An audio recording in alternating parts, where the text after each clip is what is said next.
হালার পুথালা তোর বোনের বিয়া করছি তুই আমার শালা। এই ছোট্ট কালো হাঁসটি হাঁস হয়ে পুকুরে সাঁতার কাটতে পারে না।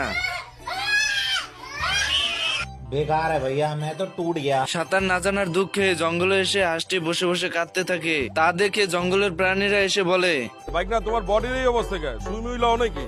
রক মক বাইরে গেছে। এরপর হাঁসটি কিভাবে সাঁতার শেখা যায় সাঁতার প্রশিক্ষকের কাছে চলে যায়।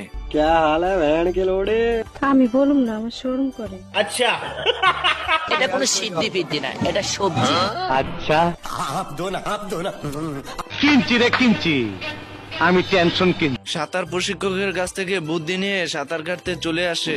वाओ क्या लड़का है, वेरी हैंडसम बॉय, इससे तो बहुत मजा आएगा। সুটিয়ে লাল করে দেবো, নোংরামি বার করে দেবো। এই কুমিরটি হাঁসের বাচ্চাদেরকে দেখতে পায় এবং তাদেরকে খাওয়ার জন্য আস্তে আস্তে তাদের কাছে চলে যায়। ছোট্ট হাঁসগুলোর বিপদ দেখে এই কালো হাঁসটি চলে যায় তাদেরকে বাঁচাতে।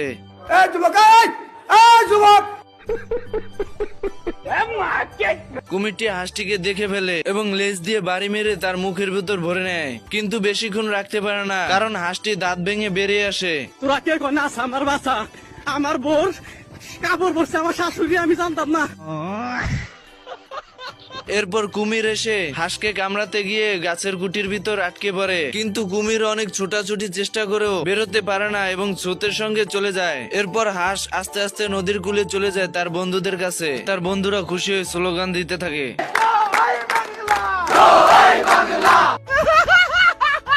বন্ধুরা, ভিডিওটি ভালো লাগলে অবশ্যই লাইক এন্ড কমেন্ট করে জানাবেন। আপনাদের ভালোবাসায় আমাকে ভিডিও বানাতে উৎসাহিত করে।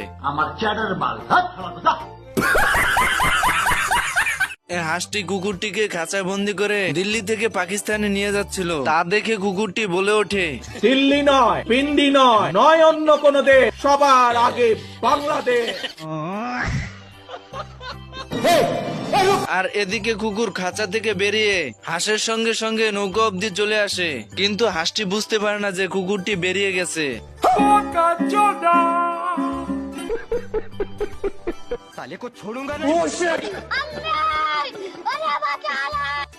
আরে এমালে তো কুকুর হয়ে বাদরের মতন গাছে গাছে ঝুলছে।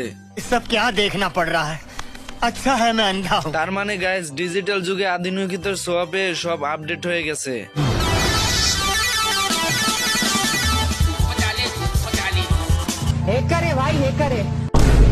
हाँ हाँ हाँ